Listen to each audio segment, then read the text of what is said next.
শয়তান তোমাদের স্পষ্ট শত্রু, প্রকাশ্য শত্রু, ওপেন শত্রু, গোপন না। আল্লাহর থেকে শয়তান ওয়াদা করে আসছে, আল্লাহ তোমার বান্দাদেরকে, বনি আদমকে জান্নাতে যাইতে দেব না। আল্লাহ কয় সমস্যা নেই, তুই তো মাখলুক, আমি খালিক, তুই তো সৃষ্টি, আমি স্রষ্টা, তোর পাওয়ার কত দূর? কয় আল্লাহ দিলা যত দূর। আল্লাহ কয় কি দিলা? কয় কিয়ামত পর্যন্ত হায়াত দিলা। আর কি দিলাম? বনি আদমের রক্ত কণিকার মধ্যে ঢোকার পাওয়ার দিলাম। আর কি দিলাম? কয় চতুর্পাশে ধোকা দেওয়ার পাওয়ার দিলাম। আর কি দিলাম? কয় মানুষের চোখের অন্তরালে থাকার মতো পাওয়ার দিলাম। তো এই পাওয়ার পাই 100। কয় কতদিন পর্যন্ত ধোকা দিবি? কয় মৌতের আগ পর্যন্ত। আল্লাহ কয় মৌতের আগে, মৃত্যুর ঊর্ধ্বশ্বাস ওঠার আগেও যদি আমার কোন বান্দা বান্দি আমায় আল্লাহর কাছে মাপ চায়, জীবন ভর পাপ করছে, কিন্তু মৃত্যুর ঊর্ধ্বশ্বাস, আমরা গ্রামের ভাষায় কই উপরি টান, ঠিক না? এই উপরি টান ওঠার আগ পর্যন্ত, এই আগে যদি আমি আল্লাহর কাছে মাপ চাই, আমার কোন বান্দা অথবা কোন বান্দি, আমি আল্লাহ মাফ করে দেব, ওয়াদা করছি।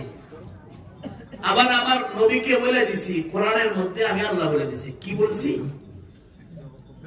লা তাকনাতু মির রাহমাতিল্লাহ কুল ইয়া ইবাদিয়াল্লাযীনা আসরাফু আলা আনফুসিহিম لا تقنطوا من رحمة الله إن الله يغفر الذنوب جميعا إنه هو الغفور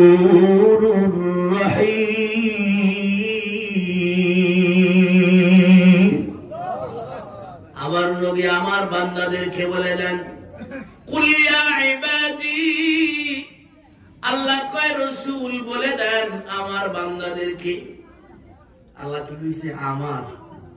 আমার কি পরে নাই কয় না, আপনজনদের কয়, আপনজন। কত আপনজন! আল্লাহ কয় আমার বান্দাদেরকে বলে দেন, লা তাকনাতু মির রাহমাতিল্লাহ, আমার বান্দা এবং আমার বান্দি যেন আমি আল্লাহর দয়া থেকে নিরাশ না হয়। এটা বোঝানোর জন্য ইমামি মুসলিম রাহমাতুল্লাহ আলাইহি, আমার বান্দা বান্দি যেন আমি আল্লাহর দয়া থেকে নিরাশ না হয়। কি কারণে? বেশি গুনাহ করার কারণে। কি কারণে? বেশি অপরাধ করার কারণে আমার বান্দা বান্দি যেন আমার উপরে নিরাশ না হয়। কেমন গুনাহ, কত গুনাহ, পরিমাণ কি, এটা বোঝানোর জন্য ইমামে মুসলিম বলেন না, ইমামে মুসলিম রাহমাতুল্লাহি আলাইহি সিহাসাত্তা 6টা সহিহ কিতাব। কয়টা?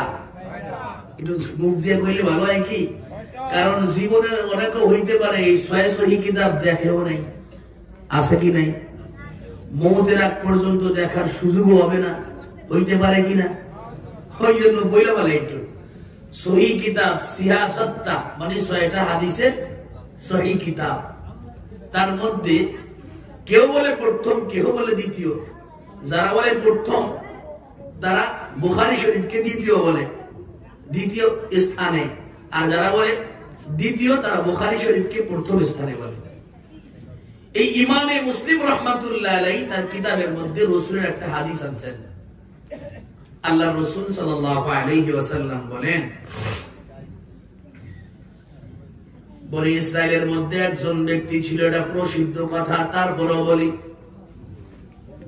যে লোকটা জীবনভর খুন করছে, বহু অগণিত খুন, অনেক খুন, এক এক করে 99টা খুন পর্যন্ত করেছে। এমন সময় অনুশোচনা, আমি এতগুলা খুন করলাম, আমার তো মওত হবে, আমার তো মৃত্যুবরণ করা লাগবে, উপায় হবে কি? 99টা খুন করার পর ভিতরে অনুশোচনা যখন হলো, তখন কই যায়, কার কাছে যায়, কোথায় যায়? একজন হাক্কানি আলেমের কাছে চলে গেছেন। বলতেছেন, হুজুর আমি 99টা খুন করছি, আমার কি তওবা আছে? আমার কি তওবা আছে? আমার কি ক্ষমা পাওয়ার কোনো কায়দা আছে? আল্লাহর কাছে মাপ চাইলে কি আমার 99টা খুনের গুনাহ কি আল্লাহ মাফ করে দিবে? যে আলেমের কাছে গিয়েছে উনি তাকাই দিছে, তুই 99টা খুন করছো? তুমি? এই বিয়ে সম্ভব অসম্ভব আছে না? দেখবেন দুনিয়ার মধ্যে কিছু মানুষ আছে নামাজ পড়ে না, তবে নামাজের বিপক্ষে চলে না। দেখবেন মনের দিক দিয়ে ভালো। কিছু আছে নামাজও করে, সুদও খায়, ঘুষও খায়, কুজরামিও করে, আছে কি নাই? তো এই এক মাতুব্বার এবং কুজরা টাইপের মাতুব্বার এ নামাজি হজ করে এসে কত বছর এর কাছে জিজ্ঞাসা করছে, ভাই আল্লাহর শক্তি কেমন? কয় অনেক। কয় কেমন শক্তি? কয় আল্লাহর শক্তির কি সীমা আছে? কয় তাইলে আমার একটা প্রশ্ন, এই যে কি কয় সুই, এই সুই পিছন দিয়ে কি আল্লাহ পুরা দুনিয়ারে ঢুকাইয়া বাইর করতে পারে? আল্লাহ পারে না এমন কিছু নাই, কিন্তু সম্ভব অসম্ভব আছে না?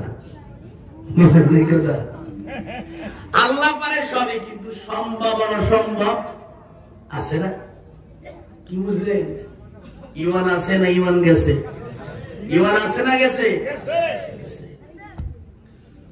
তবে ওই সাচ্চা মনওয়ালা এরা জিজ্ঞাসা করছে, ভাই আল্লাহর কেমন শক্তি? কয় আল্লাহর অনেক শক্তি।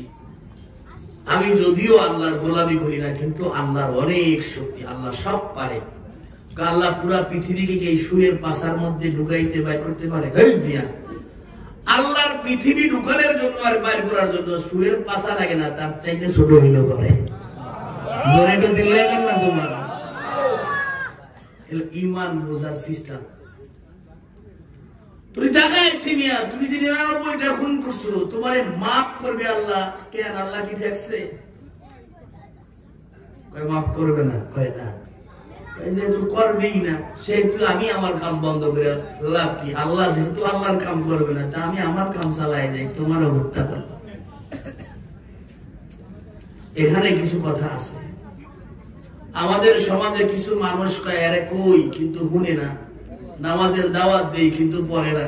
এখন কয় দেই না, কয় হে নামাজ পড়ে না, তার অকামে ঠিক আছে, তুমি যে দাওয়াত দাও, দাওয়াত দেওয়া তো ভালো কথা, ভালো কাজ, সব হবে, তোমার কাম বন্ধ করছো কেন?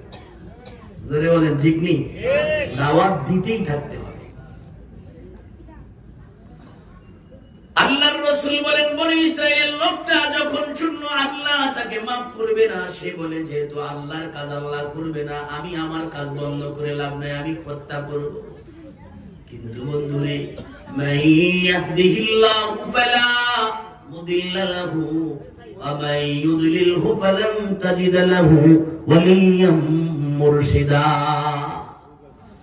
আল্লাহ বলেন, আল্লাহ যাকে সঠিক পথ দেখায়, দুনিয়ার সব মানুষ মিলেও তাকে বেঠিক পথে চালাইতে পারে না। আল্লাহ যাকে বেঠিক পথে চালাবে, দুনিয়ার সব মানুষ মিলে তাকে সঠিক পথে চালাইতে পারবে না। আল্লাহর বান্দা যখনই এই 99টা খুনের পরে আরেকটা খুন করল, এখন 100 খুন হয়ে গেল। এখন তো 100 খুন হয়ে গেছে, এখন কেমন যেন ভিতরের যন্ত্রণা আরো বাড়া শুরু হয়। কারণ অন্তরের মালিক কে? আর একটু চিল্লা এখন না কে? অন্তরের মালিক আল্লাহ। আল্লাহ অন্তরের মধ্যে জ্বালা পোড়া সৃষ্টি করে দিছে, এখন খালি দৌড়ায়।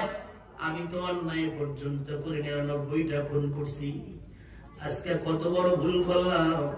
এই 99 খুনের মধ্যে কত মদখোর, জুয়াখোর, বিভিন্ন ফেলাস করেও করছি, কিন্তু আজকে 100 নম্বর খুন যেটা করলাম, এত ধর্মীয় গ্রন্থ পড়নেওয়ালা একজন আলেমকে করলাম, এমন জায়গায় করলাম যে জায়গাটা হলো গিয়া ধর্মের স্থান, মসজিদের মধ্যে করলাম। আমি বড় পাপ করে ফেলেছি, বড় অন্যায় করে ফেলেছি, আমার কি ক্ষমা হবে না? পাগল হয়ে গেছে আল্লাহর গোলাম। ভিতরের জ্বালা, মনের জ্বালা খাবার এবং ঘুমের কথাও মানুষ ভুলে যায়। জোরে বলেন ঠিক কিনা? এই তো কয়েকদিন আগে একজন মহিলা চলন্ত ট্রেনের নিচে নিজেকে চাপা দিয়ে দিছে, অল্প দিনের ভিতরে। খুঁজবেন দেখবেন মনের মধ্যে অনেক কষ্ট, যে কষ্ট বলার মতো দুনিয়ায় কাউরে পায় নাই। মনের কষ্ট শেয়ার করার মতো কেউ ছিল না। বুঝতে পারে নাই, নিজে কন্ট্রোল করতে পারে নাই, কিন্তু নিজেকে শেষ করে দিয়েছে। আল্লাহর গোলাম মনের জ্বালা শুরু হয়ে গেছে, কন্ট্রোল করতে পারে না। ঘুম নাই, খাওয়া নাই, শুধু একই চাওয়া, আল্লাহ কি আমারে মাফ করবে না? কই যাব, কোথায় যাব? একজন বলল, রে খুনি চলে যা, অমুক জায়গায় যা, ওখানে একজন আল্লাহর গোলাম থাকে, বড় আলেম হক্কানি মানুষ, যা তার কাছে যা, দেখ না তার পরামর্শ কি দেয়। আল্লাহর বান্দা চলে গেল, খাওয়া নাই, ঘুম নাই, পোশাকের খেয়াল নাই, পোশাক পরিচ্ছদের কোনো খেয়াল নাই। রে বন্ধু, খবরের চিন্তা যদি কারোর মধ্যে একবার ঢুকে যায়, দুনিয়ার কোন লোক তাকে দুনিয়ার কোন কাজের দিকে নিতে পারে না, ঠিক কিনা? খবরের ভয়, মৌতের ভয় যদি তার মধ্যে ঢুকে যায়, লোকটা দ্বারা আর গুনাহ সম্ভব না, কসম খোদার গুনাহ সম্ভব না। আপনারা তো অনেক কিছু জানেন না, তারপরে বোঝা যায়। আব্বার ইন্তেকালের 2 মাস আগে, বেশি না 2 মাস আগে আমি একটা পরামর্শ করার জন্য আব্বারে বললাম, কারণ আব্বা মাঝে মাঝে সুস্থ হয়ে যায়, আবার মাঝে মাঝে অসুস্থ। আমি বললাম যে আব্বা এই ব্যাপারটা এমন হয়েছে। আব্বা আমার দিকে তাকায়া বললেন যে দেখো, কোনো ব্যাপারেই, দুনিয়ার কোনো ব্যাপারে, বাড়ির কোনো ব্যাপারে আমার কাছে বাবা কেন ওই ফিকির করার সময় কোথায় আমার মধ্যে কবরের চিন্তা, মৌতের চিন্তা দমে দমে, নিঃশ্বাসে নিঃশ্বাসে বের হয়। আমার প্রতি নিঃশ্বাস বের হয়, নিঃশ্বাসের সাথে মৌতের ভয়।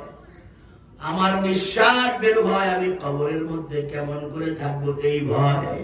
আমার মাথার মধ্যে এইটাই ঢুকছে, আমার নিঃশ্বাসে নিঃশ্বাসে সব সময় একই পেরেশানি। আমার কাছে দুনিয়ার কোনো খেয়াল কি দিও, দুনিয়ার কোনো কথা বলিও না, যেটা তোমার ভালো মনে হয় ওইটা কইরো, ভালো মনে না হইলে কইরো না। আমার কাছে কিছু তুমি বলো না। আমি আর বলতাম না। আমি তখন বুঝলাম, মৌতের ভয় যদি কারোর মধ্যে ঢুকে যায়, দুনিয়ার কিছুই তার কাছে ভালো লাগে না, সব আচ্ছা হয়ে যায়। বলে বলেন ঠিক কিনা? আল্লাহর গোলাম পাগল হয়ে গেছে, কই যাবে, কত দূর, বহুদূর, সমস্যা নাই। বহুদূর হইছে তো কি হইছে, বহুদূর চলে যাও। আল্লাহর গোলাম বড় কষ্ট করে বহুদূর আউলা কাছে পাগল বেশে আল্লাহর ওলির কাছে, হক্কানি আলেমের কাছে গেলেন। যা বললেন, হুজুর বড় অন্যায় করেছি, জীবনে 99টা খুন করার পরে কিছুটা অনুশোচনা আমার মধ্যে জেগেছিল। তারপর একজন আলেমের কাছে গেলাম, সে বলল, না তোমার জন্য কোনো মাপ নাই। কেন জানি শয়তান ধোঁকা দিল, শয়তানের ধোঁকাকে কন্ট্রোল না করতে পেরে তাকেও হত্যা করলাম। 100টা খুন আমার পূর্ণ করলাম, কিন্তু আমার ভিতরে বড় আশা, আমার মালিক কি আমাকে মাফ করবে না? আমি তো অন্যায় করেছি, এই যে কাজ করেছি, আমার মালিক কি আমাকে মাফ করবে না? আমার জন্য কি মাফ আছে? আল্লাহর গোলাম হক্কানি আলেম বললেন, হে রে বাবা, তোমার জন্য আল্লাহ মাফ করবে, তোমার জন্য আল্লাহ মাফ রাখছেন, তওবা তোমার আছে। আল্লাহর গোলাম বড় খুশি হয়ে গেলেন। খুশিতে বললেন, কি করলে আল্লাহ আমাকে মাফ করবে? কি কাজ করলে আল্লাহ আমার তওবা কবুল করবে? বলেন না। দুনিয়ার সব আমি দিয়া দিব, তারপর আল্লাহর ক্ষমা আমি চাই। হক্কানি আলেম বললেন, রে বাবা, তুমি আর চাইতেও যদি বড় গুনাহ করো, আল্লাহর মাফ তোমার জন্য আছে, কিন্তু তুমি তো দুনিয়ার মধ্যে ভালো হয়ে চলতে হবে, ভালো থাকতে হবে। কয় হ্যাঁ। অতএব ভালো থাকতে হলে ভালো মানুষের অঞ্চলে যাইতে হবে, খারাপ মানুষের অঞ্চল পরিত্যাগ করে তওবা করে ওই অঞ্চলে যাও, আল্লাহ পাক তোমারে মাফ করবে, তোমার শেষ আমলগুলা ভালো বানায়া দিবে। আল্লাহর দয়া কত, আল্লাহ পাকের দয়া। আল্লাহ বলেন লা তাকনাতু মির রাহমাতিল্লাহ, রে বান্দা আমার রহমত থেকে নিরাশ হও না। ইন্নাল্লাহা ইয়াগফিরুদ যুনুবা জামিআ, নিশ্চয় আল্লাহ বান্দার সব গুনাহগুলো maaf করেন। কেন কেন? ইন্নাহু হুয়াল গফুরুর রহিম, কারণ আল্লাহ হলো দয়াময় ক্ষমাশীল। আল্লাহ কি? একজন ক্ষমা করছে দায়িত্বে বইরা, মিটিং বসছে, দরবার হইছে, অন্যায় হইছে, অন্যায়কারী দাঁড়ায় কই আমি অন্যায় করছি। যার সাথে অন্যায় করছে সে কয় মাফ করবো না, পাশের টাকা হ্যাঁ আমরা আইছি না, আরে মাফ কর। অন্যায় করছে, আবার অন্যায় স্বীকার করছে, মাফ কর। কই না না, কই না কর কর কর, আমরা আইছি তো কর। চাপে বইরা লোকটা মাফ করলো, ঠিক না? আল্লাহ কয় আমি কোন চাপে বইরা মাফ করি না, আমি হলো গফুরুর রহিম, দয়াময় ক্ষমাশীল। দয়া কইরা আমি আমার বান্দারে মাফ করে দেই। আমি আল্লাহর দয়া হলো অসীম। আমার বান্দা যত গুনাহ করে এই গুনার সসীম এর মাপ আছে, আমি আল্লাহর দয়ার মাপ নাই। আমি আল্লাহ দয়া করে মাফ করে দেই। অতএব দোস্ত, এই দিনই মাহফিলে বসলে আল্লাহ গুনাহ মাফ করে দেয়, তওবা করলে কবিরা গুনাহ মাফ করে দেয়। অতএব আজকের মাহফিলে আমরা তওবা করে মাফ চেয়ে যাব ইনশাআল্লাহ। রাজি আছেন? আল্লাহ পাক কালামুল্লাহর শুরুতে একেবারে প্রথম সূরার দ্বিতীয় সূরা সূরাতুল ফাতিহার পরে সূরাতুল বাকারার আলোচনা করলেন। আল্লাহ কয় আলিফ লাম মিম। আলিফ লাম মিম, এখানে তিনটা হরফ। কয়টা? তিনটা। একটু জবান দিয়ে এখন আলিফ লাম মিম। রাসূল বলেন মান ক্বারা হারফাম মিন কিতাবিল্লাহ ফালাহু হাসানাহ, যে ব্যক্তি আল্লাহর কালামের একটা হরফ পড়বে তার জন্য একটা নেকি দেওয়া হবে। আল্লাহর রাসূল বললেন রে সাহাবারা শুনো, আল্লাহর কালাম পড়ার পরে যে নেকি দেওয়া হয় এই নেকির মান আছে এক নেকি সমান সমান অন্য 10 নেকি। কয় নেকি? তাহলে 10টা নেকি হয়ে গেল।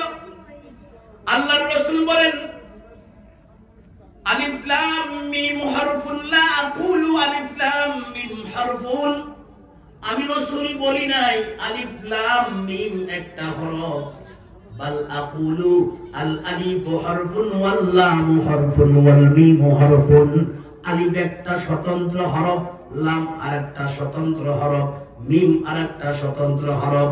কমপক্ষে প্রত্যেকের আমলনামায় আরেকবার বলেন আলিফ লাম মিম, কমপক্ষে 60টা নেকি হয়ে গেছে। কয় নেকি? আল্লাহর রাসূল কি জানায়া দিলেন? নবী আমি আমার কিতাব শুরু করলাম উম্মুল কিতাব ফাতিহা দিয়া, তারপরে আমি আমার কিতাবের শুরুতে সূরা বাকারা শুরু করে দিলাম। সূরা বাকারা শুরু করতে যায় আমি একটা কোড নাম্বার ব্যবহার করলাম। এই কোড নাম্বার হলো আলিফ লাম মিম। এটা হলো আল্লাহর কোড নাম্বার। কা? আল্লাহ। আর জোরে কোন? আল্লাহ। সেই কোড নাম্বার দেয় সেই তো কোড নাম্বারের মর্ম বুঝে না সবাই বুঝে? যে দেয় সে বোঝে, যার কাছে দেয় সেও বুঝে। আলিফ লামের মিম, আলিফ লাম মিমের মর্ম আল্লাহ এবং আল্লাহর রাসূল জানেন। এজন্য সমস্ত মুফাসসিররা যত তাফসীর কারো কাছে সকলে বলে আল্লাহু ওয়া রাসূলুহু আ'লামু বিমুরাদি যালিক, কয় এটার উদ্দেশ্য এবং অর্থ আল্লাহ এবং আল্লাহর রাসূল জানে, আর কেউ জানে না। তবে এই অর্থ জানাও আমাদের ঠিক না, জানার পিছনে যাওয়াও ঠিক না। জানতে গেলে মাথা নষ্ট। আল্লাহর কোন নাম্বার বুঝলাম, এটা হলো গিয়া কোরআনের মুজিজা। এটা কি কোরআনের? কোরআন যে মুজিজ, পুরা পৃথিবীর কেউ কোরআনকে নকল করতে পারবে না। এটা হলো তার জায়গায় জায়গায় আল্লাহ কোড নম্বর দিয়ে বুঝাই দিয়েছে। আল্লাহ কোড নম্বর বয়ান করার পরে বলে আলিফ লাম মিম যালিকাল কিতাব লা রাইবা ফি, এটা এমন কিতাব যে কিতাবের মধ্যে কোনো সন্দেহ নাই। ও মুনাফিক শুনো, এই কিতাবের মধ্যে কোনো সন্দেহ নাই। ওই কাফের শুনো, এই কিতাবের মধ্যে কোনো সন্দেহ নাই। ওই ইমানদার শুনো, এই কিতাবের মধ্যে কোনো সন্দেহ নাই। ও দুনিয়ার মাজুসি শুনো, এই কিতাবের মধ্যে কোনো সন্দেহ নাই। যালিকাল কিতাবু লা রাইবা ফীহি, না, এই কিতাবের মধ্যে কোনো, আল্লাহ এই কিতাবের কাজ কি? আল্লাহ বুঝলাম আপনি কোরআনের মধ্যে সর্ববড় সূরা নাজিল করে প্রথমে কোড নাম্বার ঘোষণা করে দিলেন, তারপরে আপনি বললেন এই কোরআনের মধ্যে কোনো সন্দেহ নাই, তাও বুঝলাম। আল্লাহ এই কোরআনের কাজটা কি? আল্লাহ কয় হুদাল লিল মুত্তাকিন, মুত্তাকিনদেরকে পথ দেখানোর জন্য। চিল্লায় কন্যা সুবহানাল্লাহ। পথ দেখায় দিবে কোথায়? আল্লাহ কয় আদম রে দুনিয়ার মধ্যে পাঠাইলাম, আদম দুনিয়ার মধ্যে আসলো, দুনিয়ার মধ্যে আমি আল্লাহ থাকার জন্য পাঠাই নাই। দুনিয়ার মধ্যে কিছু বাজার সদাই করে আবার বাড়িতে যাবে, এজন্য আল্লাহ পাক রব্বুল আলামিন বাবা আদম পয়গম্বরকে আগে বানায়া জান্নাতে কেন রাখলেন? আল্লাহ বুঝায়া দিলেন, আদম গো আপনার এই হলো মূল বাড়ি, বাড়ি ঘর চিনা ফুলাফানরে কইেন সুবহানাল্লাহ। আল্লাহ নবী মুহাম্মদুর রাসূলুল্লাহকে দুনিয়ার মধ্যে পাঠাইলেন, জান্নাতে রাখলেন না, কিন্তু দুনিয়া থেকে জান্নাতে কেন নিলেন? নেয়ার একমাত্র উদ্দেশ্য হলো নবী আমার আদি পিতা আদম, নবী মানুষের আদি পিতা আদমকে আগে জান্নাত দেখায় না, সেই জান্নাত দেখলো। এখন আপনাকে আবার জান্নাত দেখাইতেছি, আপনিও জান্নাত দেখেন। আদম পয়গম্বর জান্নাত দেখেছে, আপনিও জান্নাত দেখলেন। আদম পয়গম্বর জাহান্নাম দেখেছে, আপনিও জাহান্নাম দেখেন। কেন দেখাইলাম জানেন? আপনি আপনার উম্মতদেরকে জান্নাতের সুসংবাদ দিবে। আল্লাহ কয় হুদাল লিল মুত্তাকিন, মুত্তাকিনদেরকে কোরআন পথ দেখায়া জান্নাতে নিয়ে যাবে। চিল্লায় কন্যা সুবহানাল্লাহ। জান্নাতে যাইতে কে কে চায়? আল্লাহকে একটু হাত দেখায়। আল্লাহ কবুল করেন। চিল্লায় কন্যা আমিন। আল্লাহ কয় হুদাল লিল মুত্তাকিন, মুত্তাকিনদেরকে পথ দেখায়া জান্নাতে নিয়ে। এই মিয়া আপনারা সবাই নামেন, সবাই এদিকে আসেন, এই সামনে বসেন, এদিকে এদিকে এদিকে সামনে সামনে সামনে সবাই বসেন। আসেন আসেন আসেন আসেন, সামনে বসেন। ভালো হবে, সবাই ভালো হবে, আপনাকে দোয়া করবে আপনাদের জন্য। যারা যারা বসবেন এর জন্য দোয়া ভিন্ন ভাবে হবে ইনশাআল্লাহ। ঠিক আছে, এর জন্য ভিন্ন দোয়া হবে যারা বসবে। ঠিক আছে, কোন কথাবার্তা না বললে আরো ভালো দোয়া হবে, কারণ এরা তো আমার ভবিষ্যৎ। কি কোন ঠিক না? আল্লাহ এখন সকলে তোমার বলি বানায়া দিও। জোরে কর না আমি। আল্লাহ কয় হুদাল লিল মুত্তাকিন, মুত্তাকিনদেরকে পথ দেখাবে। এখন প্রশ্ন, আল্লাহ মুত্তাকিনদেরকে পথ দেখায়া কই নিবে? আল্লাহ কয় মুত্তাকিনদের পথ দেখায়া জান্নাতে নিবে। সুবহানাল্লাহ। কোরআন মুত্তাকিনদের জান্নাত পর্যন্ত পথ দেখায়া দিবে। এখন প্রশ্ন, আল্লাহ মুত্তাকিন কাকে কয়? আল্লাহ কয় আমি তাই কইতেছি, মুত্তাকিন হলো এই গুণীদেরকে বলে। আল্লাহ কাদেরকে বলে? আল্লাহ কয় যাদের মধ্যে 5টা গুণ আছে তারা হলো মুত্তাকি। কয় গুণে গুণী? আরো জোরে কন্যা, কয় গুণে গুণী? 5টা গুণ যাদের মধ্যে আছে তারা মুত্তাকি। চাই পুরুষ হোক সে মুত্তাকি পুরুষ, মহিলা হোক সে মুত্তাকি মহিলা। এই 5টা গুণের 5টা যার মধ্যে আছে সে মুত্তাকি, যার মধ্যে 5 গুণ নাই সে মুত্তাকি। জোরে বল না, মুত্তাকি না। এটাকে আমি হুজুরে কই না, আল্লাহ কোরআনে কয়। আল্লাহ কয় হুদাল লিল মুত্তাকিন আল্লাযীনা ইউমিনুনা বিল গায়ব। 1 নম্বর গুণ হলো যারা অদৃশ্য জগৎকে বিশ্বাস করে, না দেখে জান্নাতকে বিশ্বাস করে, জাহান্নামকে বিশ্বাস করে, কিয়ামতের দিবসকে বিশ্বাস করে, পরকালকে বিশ্বাস করে। আল্লাযীনা ইউমিনুনা বিল গায়ব, যারা পরকালের দিবসকে, যারা আল্লাহ পাক রব্বুল আলামিনকে গায়েব অবস্থায় বিশ্বাস করে। এক নম্বর গুণ, যারা আল্লাহকে না দেখে, জোরে কন্যা, আল্লাহকে না দেখে যারা বিশ্বাস করে, আল্লাহকে না দেখে বিশ্বাস করার নাম হলো মুমিন। আর দেখে দেখে বিশ্বাস করার নাম হলো সাক্ষী। সে মুমিন হইতে পারে না। সাক্ষী, সাক্ষী কি? কুড়ের মধ্যে জজ সাহেব সাক্ষী উঠে, তুমি কি দেখছো অথবা তুমি কি শুনছো, তুমি কি দেখছো? সাক্ষী তুমি দেখছো। যে দেখছে সে সাক্ষী, সে কখনো মুমিন হয় না। আল্লাহ কয় মুমিন হলো সে যে আমি আল্লাহকে না দেখে বিশ্বাস করে।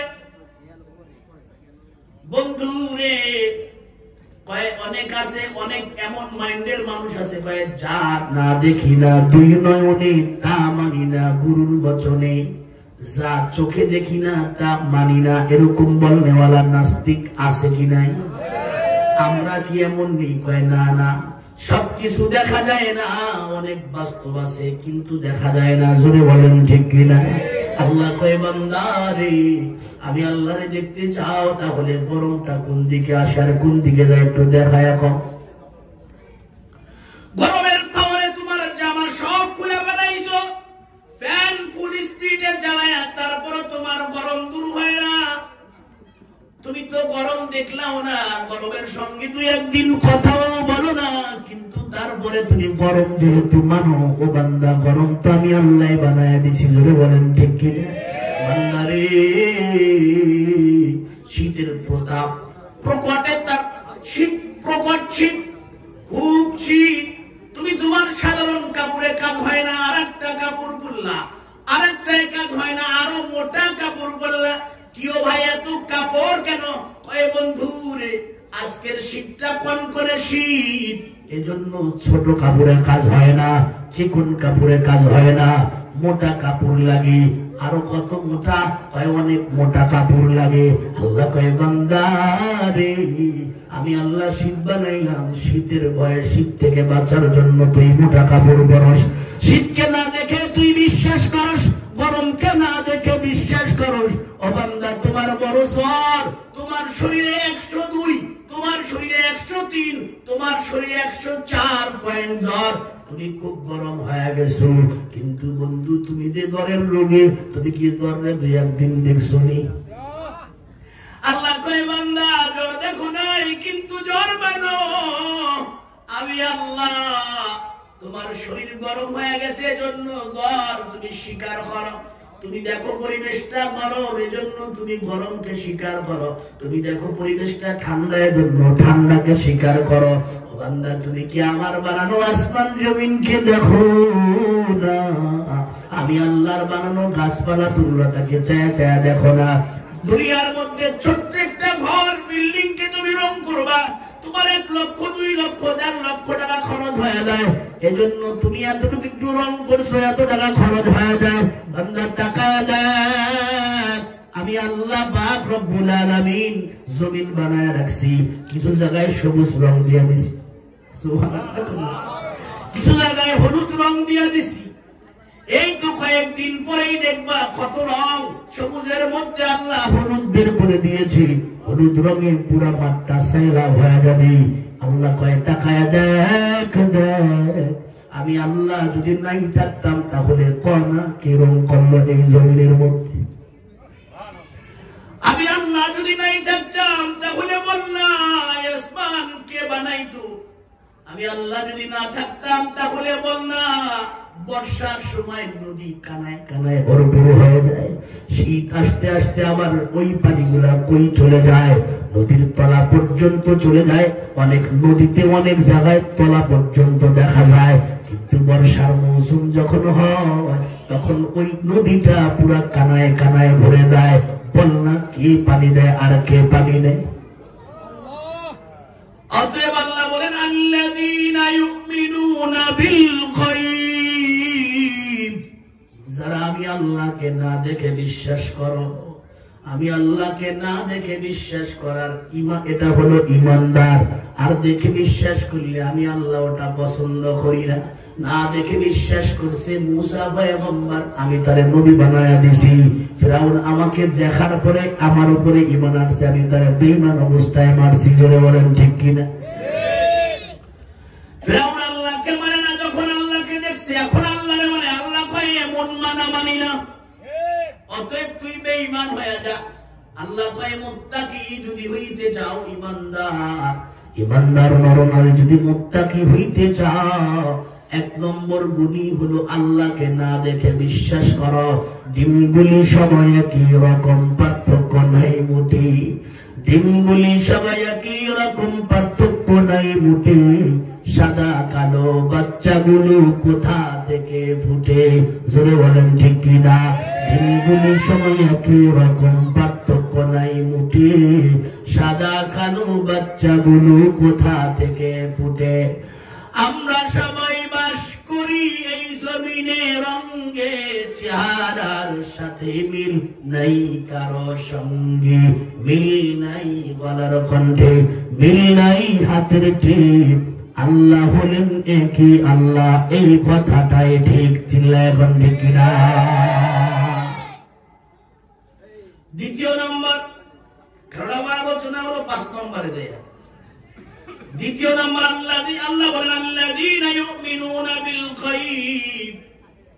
দ্বিতীয় নম্বর ওয়া ইউকিমুনাস সালাতা, যারা নামাজ কায়েম করে। আল্লাহ নামাজ পড়ার কথা বলে নাই, নামাজ কায়েমের কথা বলেছেন। কেন? আল্লাহ কয় বান্দা নামাজ কায়েম করবা, পড়বা না, পড়লে হবে না, নামাজ কায়েম করতে হবে। নামাজ কায়েম মানে হলো নামাজ প্রতিষ্ঠা করো। নামাজ তোমার মধ্যে প্রতিষ্ঠা করে দাও, যেন তুমি নামাজ ছাড়া না চলতে পারো।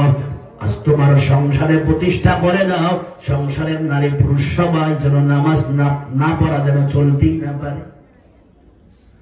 নামাজ তোমার সংসারের মধ্যে প্রতিষ্ঠা করে দাও, নামাজ তোমার সমাজের মধ্যে প্রতিষ্ঠা করে দাও, নামাজ তোমার দেশের মধ্যে প্রতিষ্ঠা করে দাও। নামাজ এমন যেন হয় কোন বালেক পুরুষ যেন নামাজ না পড়ে থাকে না, কোন বালেক নারী যেন নামাজ না পড়ে থাকে না। সমাজের মধ্যে নামাজ প্রতিষ্ঠা করে দাও। এটা এমন প্রতিষ্ঠা করবা যেন এটা না কমে, সবাই যেন নামাজ পড়ে। বন্ধু রে, অনেক ভাইদেরকে দেখা যায় দাওয়াত দিছে বাপেরে, ছেলেরে হাত ধরে নিয়ে দাওয়াত খাওয়ায়। লাভ কি? দাওয়াতে ভালো খাওয়ায়, ঠিক কিনা? দোস্ত, তাকে দাওয়াতে ভালো খাওয়ানোর জন্য আপনার মন চায়, কারণ আপনার কলিজার টুকরা সন্তান আপনি ভালো খাবেন। তারে রাইখা কেমনে খাবেন, এজন্য তারে নিয়ে খাওয়ান। কিন্তু ও আল্লাহর গোলাম, আপনি দুনিয়ায় তারে ভালো রাখতে এত ফিকির, কিন্তু তাকে কি কবরে ভালো রাখতে একটু ফিকির করেন না? আপনি যেরকম মসজিদে যান, সন্তানরে নিয়েও মসজিদে চলে যান। ব্যাপারে আমরা একেবারে অলস। জোরে বলেন ঠিক নেই? খেয়াল নাই, খেয়াল ছাড়া চলি। আল্লাহ আমাদের খেয়াল দেখার তৌফিক দান করুন। জোরে কর না আমি। দ্বিতীয় নম্বর নামাজ। তৃতীয় নম্বর ওয়ায়ুকিমুনাস সালাতা ওয়া মিম্মা রাযাকনাহুম ইউনফিকুন। এটা হলো নামাজ শরীরের ইবাদত। নামাজ কিসের ইবাদত? নামাজ পড়ার আগে কি 20 টাকা দেওয়া লাগেনি, 100 টাকা লাগেনি, কোনো টাকাই লাগে না। এটা শরীরের ইবাদত। আল্লাহ কয় বান্দা আমি তোমাকে শরীর দিছি, আমাকে বিশ্বাস করছো, এখন শরীরের হক আদায় করো। আল্লাহ কেমনে করব? আল্লাহ কয় তোমার 3.5 হাত বডির মধ্যে 360টা জোড়া দিছি, এই 360টা জোড়ায় যে কাজে লাগে ওই কাজটা করো। ওটা হলো নামাজ। ভালো করে লক্ষ্য করবেন, নামাজ পড়তে সমস্ত অঙ্গেই কাজে লাগে, সমস্ত জোড়ায় কাজে লাগে, সব জোড়ায় কাজে লাগে নামাজের মধ্যে কখনো হাতটা এরকম আঙুলটা ছড়ায় দাও, কখনো একটু বেকা করো, আঙুল ছড়ায় দাও, কখনো একটু বেকা করো, মানে তোমার এই প্রত্যেকটা কর, প্রত্যেকটা জোড়া তোমার নামাজে কাজে লাগে। আল্লাহ কয় বান্দারে, আল্লাহ কয় আমার বান্দিরে, তোমার 3.5 হাত বডি দান করলাম, 3.5 হাত বডির মধ্যে 360টা জোড়া দিলাম। এই 360টা জোড়ার শুকর আদায় কেমনি করবারে বান্দা? নামাজ পড়লে 360টা জোড়ার আমি আল্লাহ পাক রব্বুল আলামিনের শুকর আদায় হয়ে যায়। নামাজের মধ্যে পুরো শরীরকে কাজে লাগাই দিচ্ছি আমি আল্লাহ। এখন নামাজ হয়ে গেছে, মালের ইবাদত করো। আল্লাহ মালের ইবাদত কেমন করে করব? আল্লাহ কয় আল্লাযীনা ইউমিনুনা বিল গায়বি ওয়া ইউকিমুনাস সালাতা ওয়া মিম্মা রাযাকনাহুম ইউনফিকুন। আমি আল্লাহ তোমারে রিজিক দিছি, কে দিছে? আল্লাহ। আর জোরে কোন সম্পদ কে দিছে? কোন সম্পদ কি আমার ছিল নাকি না আমার আল্লাহ দিছে? আল্লাহ কয় বান্দা দুনিয়ায় আইসো সম্পদ ছাড়া, দুনিয়া থেকে নিব সম্পদ ছাড়া। যেমন দুনিয়া আসছিলা উলঙ্গ, যাইবা উলঙ্গ। দুনিয়ায় আসার সময় আমি কোনো পোশাক পরায়া দেই নাই, নেওয়ার সময় কোনো পোশাক পরায়া নিব না। তবে তোমার নবী তোমার পোশাক পরায়া দিছে কেন? কয় ওটা গতকালকে ওই জায়গায় বলছিলাম, কেন পোশাক আল্লাহর নবী পরার নিয়ম করছেন। আমি তোমাকে উলঙ্গ দিছি, আবার উলঙ্গ নিব। তোমাকে সম্পদ ছাড়া দুনিয়ায় পাঠাইছি, সম্পদ ছাড়া আবার দুনিয়া থেকে নিব। কিন্তু বান্দারে মাঝখানে আমি আল্লাহর কুদরতি পকেট থেকে কোটি টাকার নোটটা ধরে দিলাম। কখনো আমি আল্লাহ পাকের কুদরতি পকেট থেকে লক্ষ টাকার নোটটা ধরে দিলাম। কখনো আমি আল্লাহ পাকের কুদরতি পকেট থেকে 1000 টাকার নোটটা দিলাম। নোটটা দিয়ে আমি আল্লাহ আমার কুদরতি হাত পাতলাম, দি আমার বান্দার মনটা কেমন হয়েছে। বুঝলেন এই কথা? আল্লাহ কয় আল্লাযীনা ইউমিনুনা বিল গায়বি ওয়া ইউকিমুনাস সালাতা ওয়া মিম্মা রাযাকনাহুম ইউনফিকুন। আমি আল্লাহর দেওয়া রিজিক থেকে আমি আল্লাহর রাস্তায় দান কর। সম্পদ টাকা কে দিছে? আল্লাহ। সম্পদ জায়গা জমি কে দিছে? আল্লাহ। সম্পদ ফসল কে দিছে? আল্লাহ। আল্লাহ দিছে না? আল্লাহ কয় দিয়া আমি আবার আল্লাহ চাই বিভিন্ন জোরের মাধ্যমে। বাড়িতে এতিম পাঠায়া দিয়া চাই, বাড়িতে বিধবা পাঠায়া দিয়া চাই, বাড়িতে অসহায় মানুষ পাঠায়া আমি আল্লাহ চাই। মাফহুম, এটা উদ্দেশ্য বোঝার জন্য হাদিস কই, হাদিসে কুদসি আছে রাসূলের। আল্লাহ বলেছেন, হাদিস রাসূল বলেছে, রাসূলের মাধ্যমে আল্লাহ বলেছেন, এটাকে হাদিসে কুদসি বলে। এটা আপনারা অনেকে জানেন, অনেক শিক্ষিত এখানে অনেক শিক্ষিত হয়ে আছে, আপনারা জানেন। এই কবিতা আকারে একটা কবিতা আছে, কিয়ামতের দিন আল্লাহ বলবে আমি জগতের স্বামী, তোমার বাড়িতে গেছিলাম কিন্তু পানি চাইছিলাম, পানি তুমি আমারে দাও নাই। ঠিক নেই? আমি তোমার বাড়িতে গেছিলাম, তোমার কাছে কাপড় চাইছিলাম, কাপড় দাও নাই। তোমার বাড়িতে গেছিলাম, খাবার চাইছিলাম, খাবার দাও নাই। তখন বান্দা বলবে আল্লাহ আপনি তো জগতের মালিক, কেমন করে আমার বাড়িতে গেলেন? না না, কখনো আপনি আমার বাড়িতে যান নাই, কাপড়ও চান নাই, খাবারও চান নাই। আল্লাহ কয় বান্দা মনে করে দেখ না, ও বান্দি মনে করে দেখ না, তোর বাড়িতে একজন বিধবা গেছিল একটা কাপড় চাওয়ার জন্য, কাপড় তুই দেশ নাই। আজকে যদি তাকে কাপড় দিতি, আমি আল্লাহকে কাপড় দেওয়া হতো। চিল্লায় কন্যা সুবহানাল্লাহ। চতুর্থ নাম্বার, الذين يؤمنون بما أنزل إليك وما أنزل من قبلك। আল্লাহ কয় যারা বিশ্বাস করবে আপনার উপরে যে কোরআন নাযিল করছে, এই কোরআনকে, এবং পিছনে আরো 103টা কিতাব নাযিল করছি। কয়টা? আসমানি মোট সর্বমোট আসমানি কিতাব কয়টা? 104টা। কয়টা?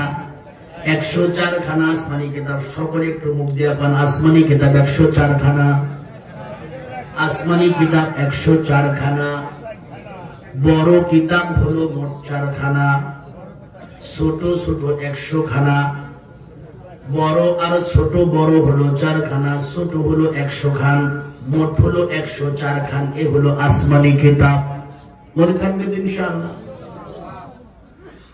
আল্লাহ কয় আসমানি বড় ছোট 104টা কিতাব আছে। এই 4টা কিতাব যে আল্লাহর পক্ষ থেকে এসেছে এটাকে বিশ্বাস করা, এ হলো 4th নম্বর গুণ। 5ম নম্বর গুণটা যেটা আমরা মুখে বলি, কানে শুনি, কিন্তু মনে সাপোর্ট করে না। এ ব্যাপারে একটু আলোচনা আছে, বলবো। বিল আখিরাতি হুম ইউকিনুন। আল্লাহ কয় 4ম নম্বর গুণ হলো আখিরাত, পরকালের দিবসকে পুনরায় আবার তুমি জীবিত হবা। ও বান্দা তুমি মারা যাও, তোমার শরীর থেকে রূহটা চলে যায়। ও বান্দি তুমি মারা যাও, তোমার শরীর থেকে রূহটা চলে যায়। কিন্তু বান্দা তুমি জেনে রাখো, তুমি আজীবন এরকম মারা থাকবা না। তোমাকে পরকালে যাইতে হবে, আবার জীবন আমি আল্লাহ দিব। ওই জীবনে তুমি আমি আল্লাহর সামনে উপস্থিত হইতে হবে। অর্থাৎ মৃত্যুর পর আবার পুনরায় জীবিত হতে হবে। এর উপরে বিশ্বাস করা। মৃত্যুর পরে আবার জীবিত হইতে হবে। কেমনে? সশরীরে না খালি রূহ? সশরীরে জীবিত হইতে হবে, রূহ না। শুধু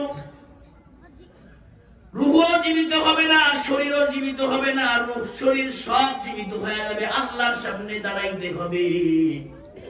এটা বিশ্বাস করতে হবে। অতএব আমি দুনিয়ায় দায়ী করি না করি, মাওলার সামনে আমার সশরীরে দাঁড়ানো লাগবে কিনা? জোরে বলেন লাগবে কিনা? লাগবে কিনা? এটা বোঝানোর জন্য অনেক সময় মনে হয় কাফেররা রাসূলের কাছে প্রায় সময় কইত, ইয়া মুহাম্মদ, কি বলো? এই তো অমুক কবর। কয় হ্যাঁ, আমাদের আত্মীয়র কবর। কয় হ্যাঁ, তুমি চিনো তার কবর? হ্যাঁ চিনি। এই দেখো, এই কবর থেকে তার শরীরের সব গোশত পচে গেছে, মাটি হয়ে গেছে, হাড্ডি এমন নরম হয়ে গেছে। দেখো হাড্ডি এরকম করে করে ফু দিয়া উড়ে দিয়া, কিন্তু দেখো এটা আবার কেমন করে দ্বিতীয়বার জীবিত হওয়া সম্ভব? এমন বলতো। তুমি যে কও মৌতের পরে আবার জীবিত হবে, এটা কেমন করে সম্ভব? এ তো আবার নতুন করে জীবিত কেমনে হবে? প্রায় প্রশ্ন করতো। আমরা করি না ঠিক, কিন্তু ভিতরে সংশয় হয়। জোরে বলেন ঠিক কিনা? ভিতরে মাঝে মাঝে কেমন করে সম্ভব?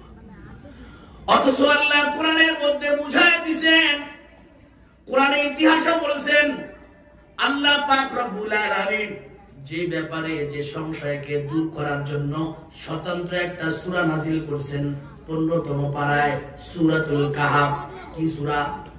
সূরাতুল কাহাফ নাযিল করেছেন আল্লাহ পাক রব্বুল আলামিন। এই সূরাতুল কাহাফের মধ্যে 3টা ঘটনা আছে। এই 3 ঘটনার 2টা ঘটনা সম্পর্কে কাফেররা জিজ্ঞেস করছিল, আল্লাহর রাসূলকে 3টা প্রশ্ন করছিল। 1 নম্বর প্রশ্ন, মুহাম্মদ রূহ কি জিনিস? উত্তর দাও। মুহাম্মদ আসহাবে কাহাফ কারা ছিল? সংখ্যা কয়জন? ও মুহাম্মদ উত্তর দাও। আল্লাহর রাসূলকে আরেকটা প্রশ্ন করছিল, এমন কোন ব্যক্তি যে ব্যক্তি পৃথিবীর এক প্রান্ত থেকে অন্য প্রান্তের রাজত্ব করেছে, আবার এক প্রান্ত থেকে অন্য প্রান্তে যে কোনো সময় যাইতো, এই লোকটাকে? এই 3 প্রশ্ন আল্লাহর রাসূলের কাছে জিজ্ঞেস করছিলেন। আল্লাহ এই পুরা সূরার মধ্যে এই 3 প্রশ্নের উত্তর দিয়ে দিয়েছেন। সুবহানাল্লাহ। আল্লাহ পাক রাসূলকে শুধু জানায় নাই,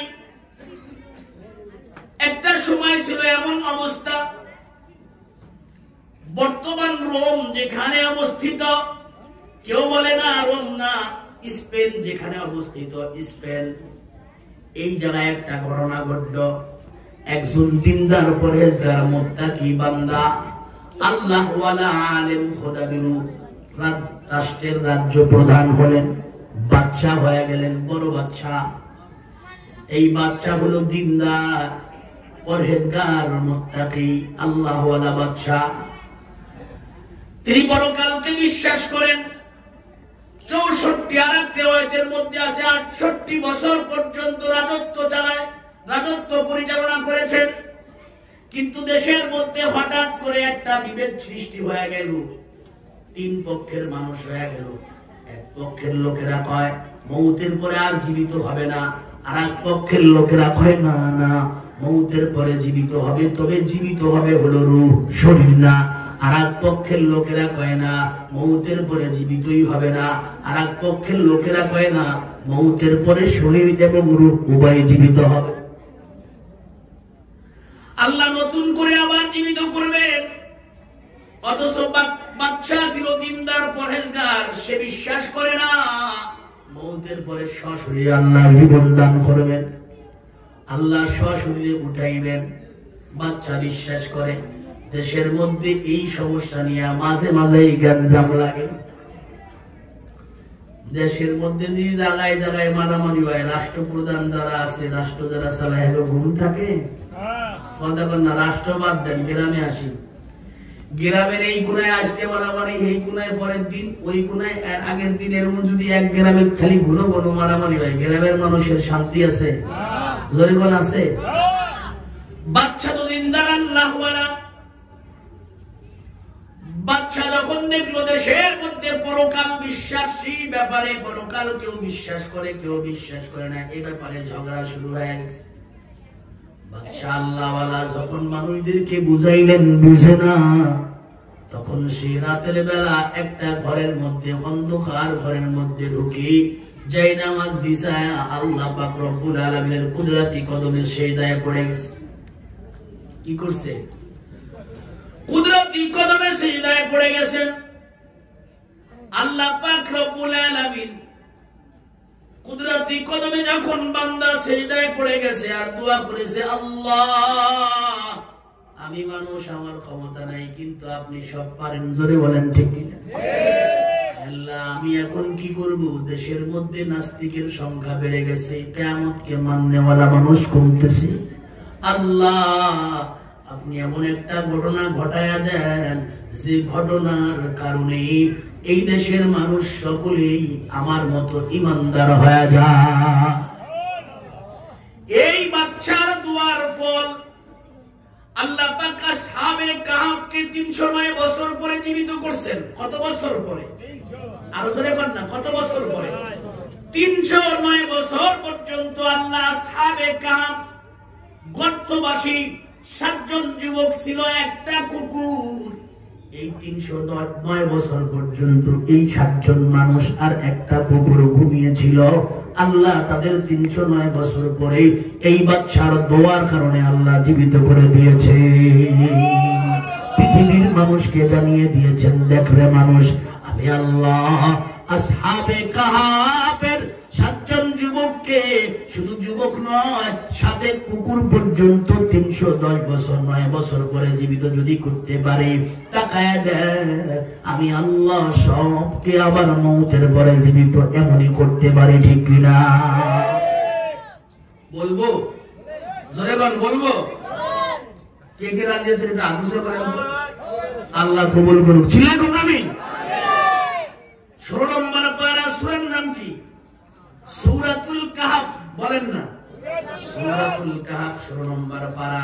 আল্লাহ জানায় দিছে, শুনেন রাসূল, আমি 7 জন যুবকের আলোচনা করি, যে যুবকরা এমন যুবক ছিল, মায়ের ঘর ছেড়ে দিয়েছে, বাদশাহিত্ব ক্ষমতা ছেড়ে দিয়েছে, রাজ মুকুট ছেড়ে দিয়েছে, রাজ্যের বড় বড় বড় ক্ষমতা ছেড়ে দিয়েছে, দুনিয়ার কোন কিছুর জন্য ছাড়ে নাই, দুনিয়ার কোন রানীর প্রেমে বা নারীর প্রেমে পড়ে ছাড়ে নাই, দুনিয়ার কোন ক্ষমতার প্রেমে পড়ে নাই, আল্লাহ পাকের মোহাব্বতের প্রেমে, আল্লাহ পাকের ইমানের প্রেমে পড়ে দুনিয়ার সব ছেড়ে দিয়েছে। জোরে বলেন ঠিক কিনা? বাচ্চা দেখে ইউনুস, ওই সময়ের বাচ্চা। এই জায়গাটা ছিল, আমি বলছি আগেও, এখনো বলি, রোম শহরের পাশে অথবা স্পেন শহরের পাশে, স্পেন পুরা দেশের মধ্যে যে কোনো একটা জায়গা হইতে পারে, এমন একটা জায়গার রাষ্ট্রপ্রধান ছিল বাদশা দাকিয়ানুস। নাম কি? এই বাদশা দাকিয়ানুস ছিল মুশরিক, মূর্তি পূজারী। কি করত? মূর্তির পূজা করত, মূর্তিকে প্রণাম করত, মূর্তির সামনে কপাল নত করত। সূরা নাহলের মধ্যে আল্লাহ পাক রব্বুল আলামিন আজকে তাফসীরে যারা লাইন পড়াইছে, এই সময় সূরা নাহলের মধ্যে একটা উদাহরণ দিয়েছে আল্লাহ, যারা মূর্তি পূজা করে তাও আল্লাহ কয় কও ওই লোকটা যে লোক জন্মই হইছে বিকলাঙ্গ, জন্ম হইছে হলো গিয়া এমন যা কিছুই বুঝে না, আছে না কিছু নির্বোধ, এক চেহারা কি করে একই চেহারা, পৃথিবীতে যেখানেই জন্ম এমন বাচ্চাগুলো একই চেহারা হয়, নাকটা একটু মোটা, মাথাটা একটু কেমন জানে মোটা মোটা, এদেরকে কি বলে? হ্যাঁ, না না না, প্রতিবন্ধিত, কিন্তু এরা একটু ভিন্ন প্রতিবন্ধী, মানে কিছুই বুঝে না, না কইতে পারে না বুঝাইতে পারে, কিছুই বুঝে না, এরা এরকম পথে। এমন কিছু আছে না? আল্লাহ কয় এমন একটা মানুষ আর আরেকটা এমন মানুষ যে তাওহীদ মানে, আল্লাহকে মানে, আবার আল্লাহর দিকে দাওয়াত দেয়, এরা দুইজন কি সমান? তাই এরা দুইজন যেহেতু সমান না, মুশরিক আর ঈমানদার কখনো সমান হইতে পারে না। কারণ মুশরিক হলো এমন যে এমন মূর্তির পূজা করে যে মূর্তি নিজেও বুঝে না, সেও ডাকতেও পারে না, আর মুসলমান তো এক আল্লাহর গোলামি করে। হযরতে মুহাম্মদুর রাসূলুল্লাহ সাল্লাল্লাহু আলাইহি ওয়াসাল্লাম কে আল্লাহ বলে দিলেন নবী, বাদশার ফ্যামিলির মধ্যে কিছু যুবক হলো, যে যুবকটা বাদশার এই কাজকর্ম পছন্দ করতো না, বাদশা মূর্তি পূজা করে, মুশরিক, কিন্তু তার ফ্যামিলির বা তার আপনজনের মধ্যে কিছু লোক, কিছু যুবক, তারা এটা পছন্দ করতো না, তাদের কাছে এটা ভালো লাগতো না, তাদের কাছে একটা বড় খারাপ লাগতো। একদিন বাদশা নিজের আপনজন, প্রতিবেশী এবং নিজের গোষ্ঠীর লোকদেরকে নিয়ে গেল, কারণ ওই দিনটা ছিল একটা ধর্মীয় অনুষ্ঠানের দিন, যেদিনে বিশাল এক মূর্তির সামনে পশু কোরবানি করা হয়, আর এই পশু কোরবানি করার সময় সব মানুষগুলো থাকা লাগবে, যদি থাকে তাহলে তাদের সাজা নাই, যদি না থাকে তাহলে তাদের সাজা জীবনভর কারাবরণ অথবা মৃত্যুদণ্ড। অতএব সকলের যাওয়া লাগলো। এই 7 যুবকও চলে গেল, 6 জন যুবক তারাও চলে গেল। কিন্তু বন্ধু রে, যাদের কাছে অন্যায় পছন্দ হয় না, দেখবেন অন্যায়ের কাছে এই লোকগুলা বেশি সময় থাকতে পারে না, আর যাদের কাছে ভালো কাজ সহ্য হয় না, দেখবেন তারা ভালো কাজের ময়দানে থাকতে চায় না, আস্তে আস্তে মোড়ায় যায়। আল্লাহর 3-6 জন ওলি, তারা আবার যুবক, 18-19 বছর বয়স, সর্বোচ্চ বয়স আর বেশি তার হলো 20 বছর বয়স। এমন যুবকগুলা রাষ্ট্র সরকারের চাপে, যখন রাষ্ট্র সরকারের চাপে রাষ্ট্রীয় পোশাক পরে যখন চলে গেল, মেলায় উপস্থিত হয়ে গেল, বড় মূর্তির সামনে জবাই হয়, পশুগুলা বড় মূর্তির নামে জবাই হয়। ইমানদার পায় আল্লাহ মাখলুক বানাইলেন আপনি, নাম হবে আপনার, কিন্তু মূর্তির নামে জবাই হয়, সহ্য হয়, ভালোই লাগে না, থাকতে পারলো না, এক পর্যায়ে চলে গেল। কোরআনের মধ্যে যা আল্লাহ বলেছেন তার দ্বারা বোঝা যায় 6 জন যুবক রাজ পরিবারের কেউ জানতো না তাদের ঈমানের অবস্থা কি, ভিন্ন ভিন্ন ছিল এক বর্ণনায়, অথবা আরেক বর্ণনায় পাওয়া যায় না 2 জন 2 জন করেছিল, 2 জন 2 জন বন্ধু ছিল, আর 2 জন 2 জনের খবর জানতেন, অন্য কেউ জানতো না। মেলা অতিক্রম করে পাশে একটা বাগান ছিল, বাগানে চলে গেল এক এক করে 6 জন। গাছের নিচে বসে বসে তাসবিহ করে আল্লাহর নামের জিকির করে, আর আল্লাহকে বলে আল্লাহ, যে জমিনটা আপনার, যে আসমানটা আপনার, এই জমিনে আপনার ইবাদত বাদ দিয়া মূর্তির ইবাদত হয়, এটা আমাদের সহ্য হয় না। আল্লাহর গোলামরা দোয়া করতেছে, কিন্তু এক এক করে 6 জন মানুষ এক জায়গায় চলে আসার পর প্রত্যেকের অন্তরের ভিতরে চিন্তা, ব্যাপার কি, আমি এখানে আসার পরে কি বাদশার সংবাদ হয়েছে, এজন্য আমার পিছনে গোয়েন্দা লাগাইয়া দিছেন। 6 জনের 6 জন কি চিন্তা করেন, বুঝলেন এই কথা? কেউর খবর তো কেউ জানা নাই, ঈমান থাকে কোথায় দেখানো যায়নি। যখন ইমান দেখানো যায়, কই থাকে? এমন জায়গায় থাকে দেখানো যায়। 6 জন যখন এক হয়ে গেল, আল্লাহ পাকের ইশারায় একজন বলে উঠল, রে ভাই তোমরা এক করে 6 জন এখানে চলে আসলা, কেন আসছো তোমরা তা তো আমার জানা নাই। তবে আমার কাছে ওই মূর্তির সামনে কুরবানি করা, মূর্তিকে সিজদা করা আমার পছন্দ হয় না, আমার ভালো লাগে না, এজন্য আমি এখানে চলে এসেছি। যখনই একজনের জবান দিয়ে বের হয়ে গেল, এ ছিল এই 6 জনের মধ্যে বড়, তার নাম ছিল মুকসালমিনা। নাম কি? মুকসালমিনা। যখন এ কথা বলল, বাকি 5 জন দাঁড়ায় কয় নারায়ে তাকবীর, জোরে বল আল্লাহু আকবার, আরো জোরে ভাবে আল্লাহু আকবার। ভাই ভাই রে, তুমি যার জন্য এসেছো আমিও তার জন্য এসেছি। এই কথা বলছে একজন একজন করে ঠিক, কিন্তু 5 জনের কথা একরকম হয়ে গেছে, একসাথে হয়ে গেছে। কারণ একসাথে করনেওয়ালা জাত কি? আর একটু চিল্লায় হবে কে? আল্লাহ একসাথে বানায় দিয়েছেন। বাকি 5 জন কয় না, আমরা এর জন্য এসেছি। যখন সকলের মনের ইচ্ছা, চিন্তা, চেতনা এক আল্লাহর গোলামি করবে, না না অমুকের গোলামি করার টাইম নাই, আমি হলো এক আল্লাহর গোলাম, এক আল্লাহর গোলাম হয়ে দুনিয়ায় বাঁচতে চাই।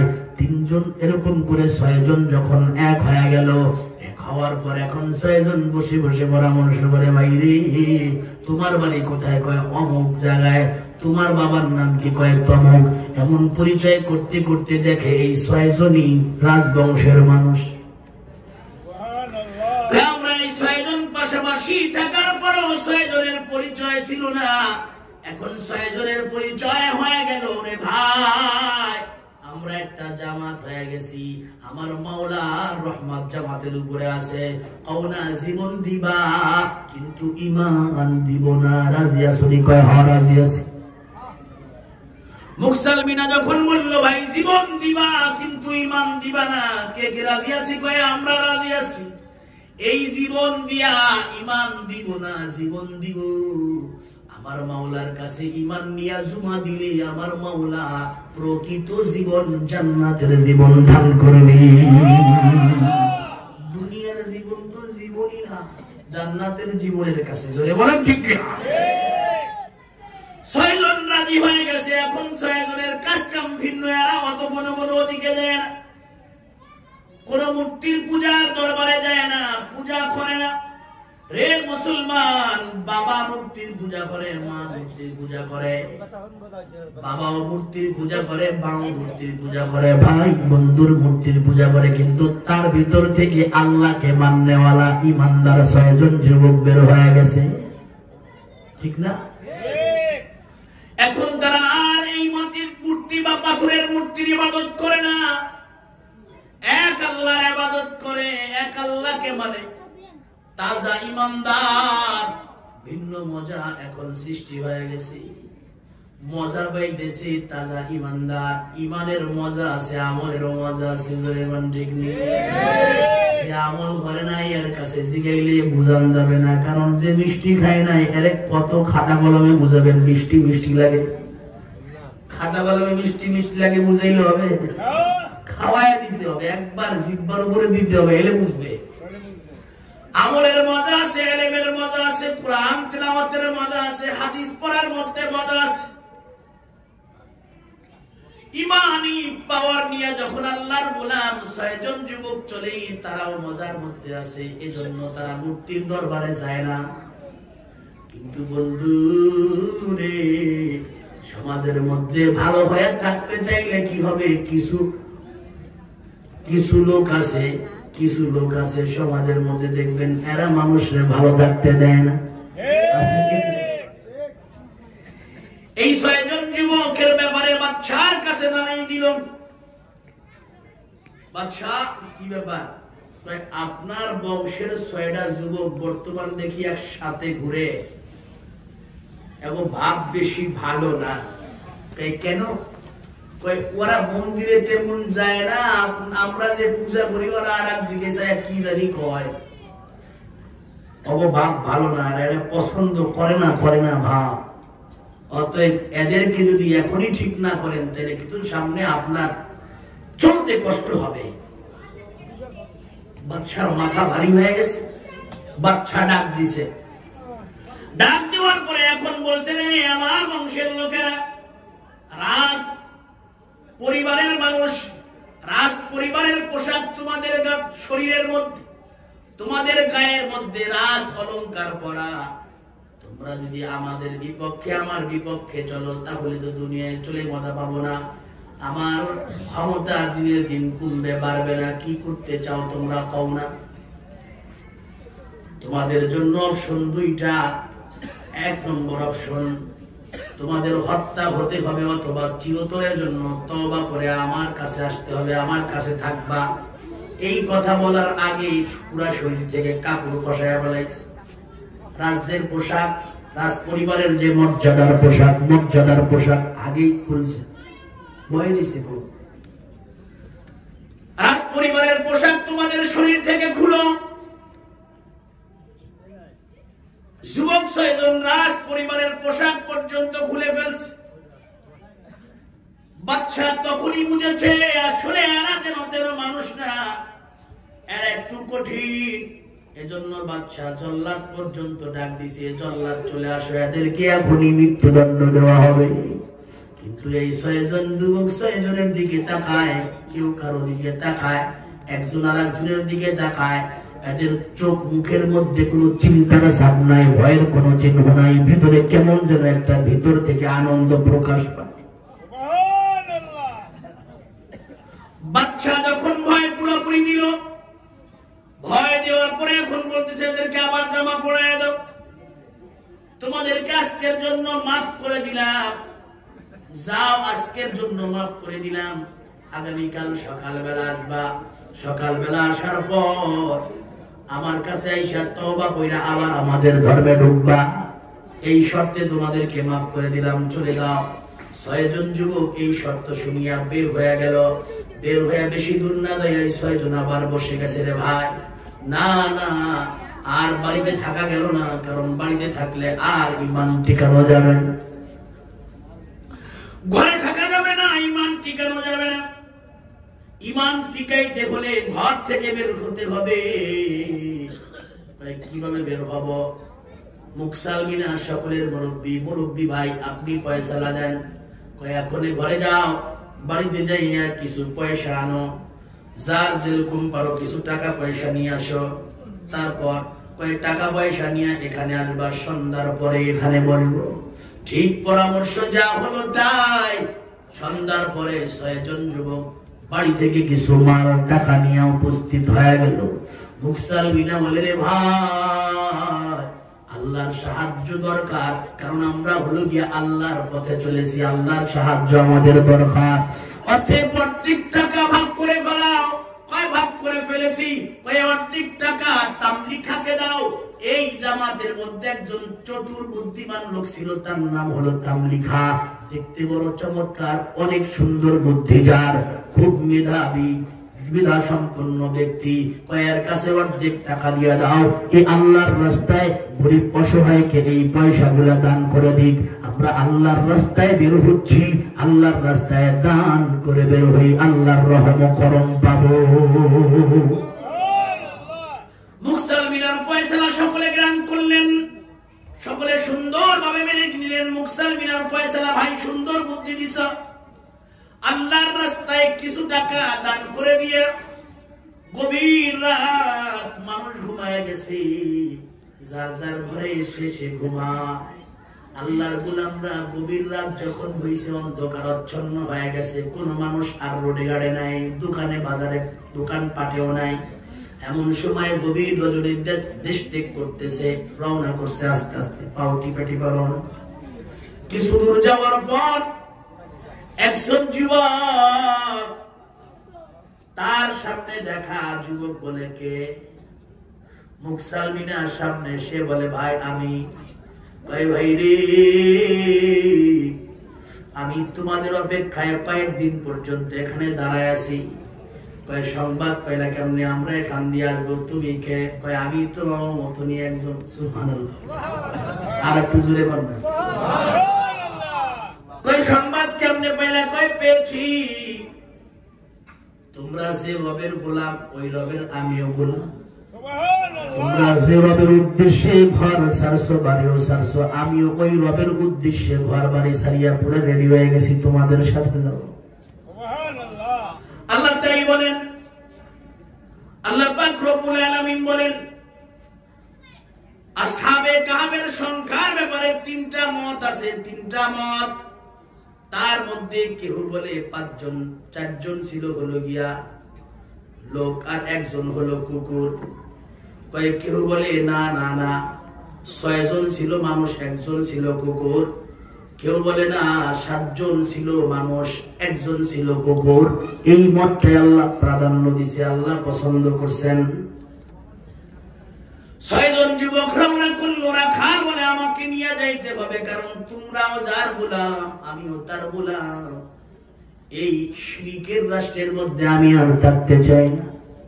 6 জন যুবক যখন দেখলো এক পথের পথিক হয়ে গেল, অতএব চলো তুমি রওনা দাও।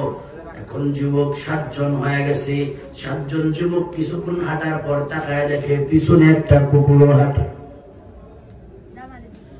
কি রাখাল, কুকুরটা তো দেখলাম না, এই কুকুর কোত্থেকে আসলো? রাখাল বলে ভাই রে, কুকুর তো আমার, এই কুকুরটা আমি লালন পালন করতাম দীর্ঘদিন পর্যন্ত। কুকুরটা আমার সাথেই চলতো, আমার সাথেই থাকতো। আমি আজকে সন্ধ্যার পর থেকে পর্যন্ত বুঝাইছি রে কুকুর, তুই এই বাড়ির মালিকের কাছেই থাক, এখানে ভালো মন্দ যা পাস তাই খা, এখানেই বসবাস কর, আমাকে ছুটি দে, আমি আমার আল্লাহর গোলাম মাওলা পাকের প্রেম নিয়ে আমি দেশ ছাড়তে চাই। কিন্তু কুকুরকে যত বুঝাই বুঝে না, কুকুরকে বারবার বলি বুঝে না। এই কুকুরকে আমি আমার থেকে যতবার দূরে সরাইতে চাই, কুকুর দূরে সরে না। তো আমি কুকুরকে বুঝাইছি বুঝে না, দূরেও সরাইতে চাই, সরে না। এখন বাকি 6 জন বলতেছে রে ভাই, গভীর রাতে আমরা রওনা করছি, কুকুরের একটা ধর্ম আছে, এই কুকুর যদি নতুন কোন এলাকায় যায়, নতুন কোন কুত্তা দেখে কেউ একবার দেবে, অথবা নতুন এলাকার কুকুর যদি ভিন্ন এলাকার কুকুর দেখে তাহলে দাবড় দেবে। কুকুরের কাজ ঠিক না? না অতএব সামনে আমরা যাইতেছি, কত দূর যাব জানি না। কোন কুকুর যদি দেখে তাহলে ঘেউ করলে কিন্তু আমরা ধরা খায় গেছি। অতএব কুকুরকে ফিরাও, কুকুরকে রেখে যাও, বেঁধে রেখে যাও। অতএব তাকে বেঁধে এখানেই রেখে যাও। কুকুরকে বাঁধার জন্য তখন সামনে গেল, 7 জন মিলে কুকুরকে বেঁধে রেখে যাবে। মুফাসসির বলেন তখন এই 7 জন তাকায় দেখে কুকুর বসে গেছে। মাঝে মাঝে মাথাটাকে নিচের দিকে দেয়, আবার মাঝে মাঝে মাথাটাকে উপরের দিকে দেয়, কি যেন যোগাযোগ করে আর বলে বুঝাইতে চায়, কিন্তু তারা বুঝে না। এক পর্যায়ে কুকুরের জবান খুলে গেল, কারণ কুকুর বারবার আল্লাহর কাছে অনুমতি চায়। ও মালিক, এই পুরা দেশের মধ্যে বর ছিল এই 7 জন। সুবহানাল্লাহ। পুরা দেশের মধ্যে বর ছিল হলো 7 জন। এই ইমানদার 7 জন যদি চলে যায়, এই দেশের মধ্যে গজব করতে পারে। গজবের দেশে আমি থাকতে চাই না। তোমার ইমানদার বান্দার সাথে আমাকে বানাইছো, এই পর্যন্ত মওত পর্যন্ত তোমার ইমানদার বান্দার সাথে আমাকে বানায় রাখতে তোমার হবে। আল্লাহ পশুর দোয়া ফেরত দিয়ে সামান্য ছোট্ট পিপিলিকা হযরতে সুলাইমান পয়গম্বরের কাছে পুরা এলাকার মানুষ এসে, নবী এই ফসলগুলা শুকিয়ে যাইতেছে পানির অভাবে, আল্লাহর একটু দোয়া করে দেন, কি বৃষ্টি না হোক। আল্লাহ কয় আমি একা না, তোমাকে নিয়েই কালকে মাঠে দায়া দোয়া করব। সুলাইমান পয়গম্বর লোক লস্কর নিয়ে মাঠে রওনা করছেন। কি হুজুর যাওয়ার পর চল বৃষ্টি হবে। কে হুজুর আপনি না কইলেন আমরা দোয়া করব, এরপরে বৃষ্টি আল্লাহর কাছে যাবো? কয় হ্যাঁ। কিন্তু আমরা দোয়া করলাম না, বাড়ি যাবো কেন? কয় কাজ হয়ে গেছে, আমাকে দোয়া করার আগে আল্লাহর একটা মাকলুক দোয়া করছে, আমি দেখলাম দোয়া করতেছে। সুবহানাল্লাহ। সাথী সঙ্গীরা বলে কেনা দোয়া করলো? ওই ছোট্ট একটা পিপিলিকা আল্লাহর কাছে কইতেছে পানি লাগবে, আল্লাহ পানি দাও। আল্লাহ কয় দিতেছি। অতএব বাড়িতে যাই চল।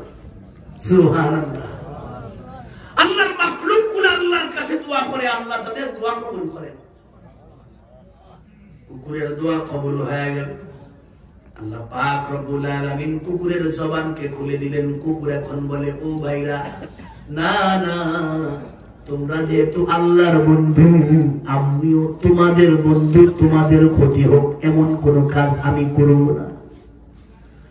তোমরা আমার আল্লাহর বন্ধু, আমিও তোমাদের বন্ধু, তোমাদের তো একটা পাহারাদারির কাজও লাগবে, এই কাজটা আমি করব। তোমাদের সঙ্গ আমি ছাড়তে চাই না, তোমাদের সঙ্গ আমি ছাড়বো না, একটু দয়া করে তোমাদের সঙ্গ আমার দাও।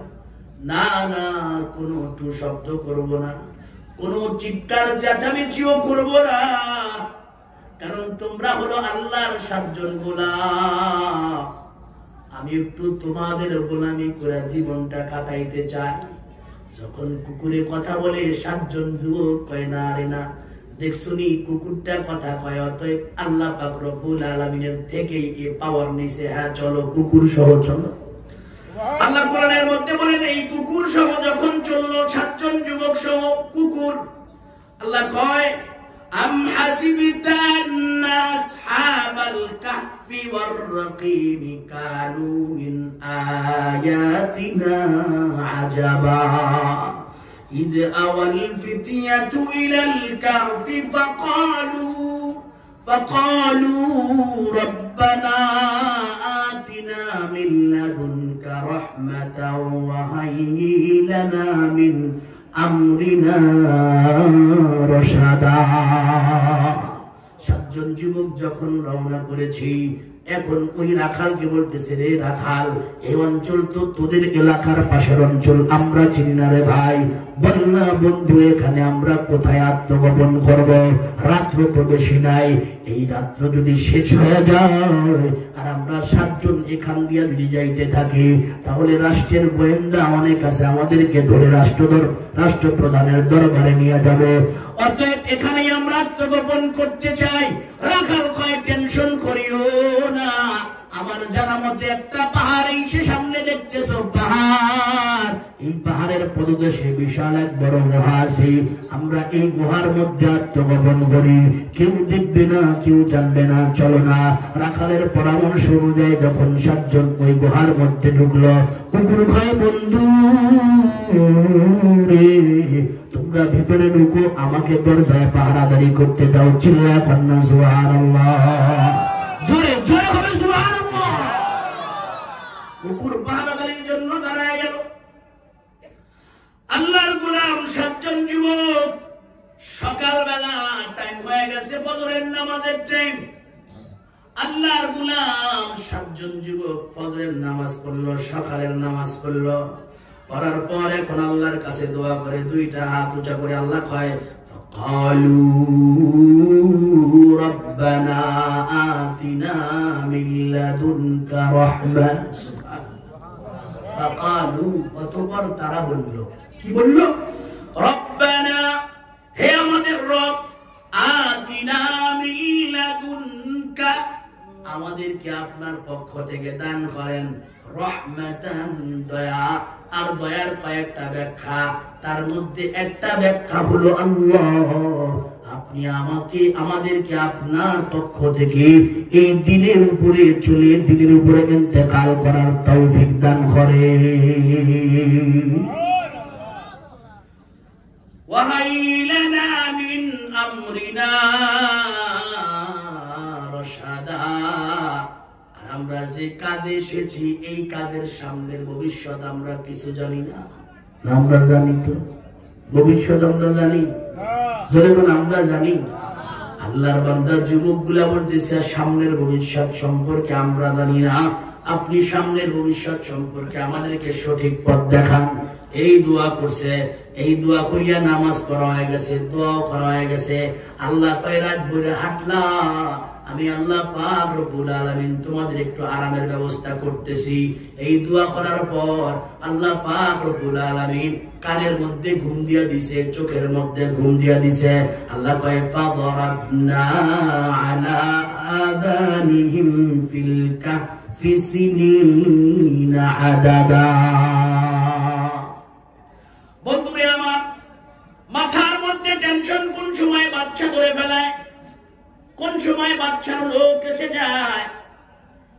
এত টেনশন, টেনশন যখন চাপছে ঘুম আসে না।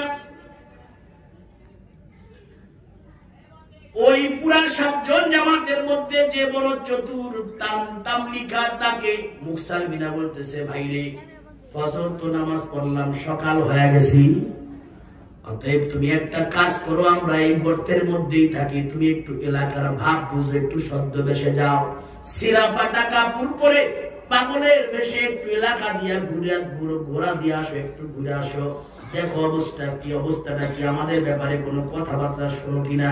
ঠিক তাই মুকসালমিনা পরামর্শ অনুযায়ী তামলিকা যখন পোশাক পরে, পাগলের পোশাক পরে যখন ঘর থেকে, এই গর্ত থেকে বের হলো, এলাকার মধ্য দিয়া ঘুরে আর সংবাদ পায়, গত রাত্রে 7 জন 6 জন যুবক রাজদরবারের রাষ্ট্রীয় বংশের রাষ্ট্রপ্রধানের বংশের 6 জন যুবক দেশ ছাড়ছে। এদের উপরে বাদশা বড় রাগ হয়ে গেছে, বাদশা লোক লাগায় দিছে, এদেরকে যেখানেই পাবে ওইখান থেকে অ্যারেস্ট করে রাজদরবারে নিয়ে মূর্তির সামনে জবাই করা হবে। এই সংবাদ পুরো এলাকার মধ্যে ছড়ায় দিছে। তামলিকা যখন সংবাদ শুনল, সংবাদ শোনার পরে দুধ দিয়া কিছু অল্প স্বল্প খাবার নিয়ে গর্তের মধ্যে ঢুকে গেল। আয়েশা বলতেছে, রে ভাই, সংবাদ তো পাইলাম, এখন কি করা যায়? 7 জনের মাথার মধ্যে টেনশন, চিন্তা। এত টেনশন মাথার মধ্যে থাকলে দেখবেন ঘুম থাকে না, ঘুম পাড়া যায় না, ঘুম থাকে যখন থাকে না পালা। এত টেনশন নিয়ে কেমন করবি, কেমনে ঘুমায়, ঘুম নাই, মাথার মধ্যে টেনশন, কোন সময় না ধরে, কোন সময় না পাক পেয়দা চলে আসে, কোন সময় না আমাদেরকে রাজদরবারের থেকে অ্যারেস্ট করে আমাদেরকে জীবনদণ্ড দিয়ে দেয়, মৃত্যুদণ্ড দিয়ে দেয়। এত টেনশন।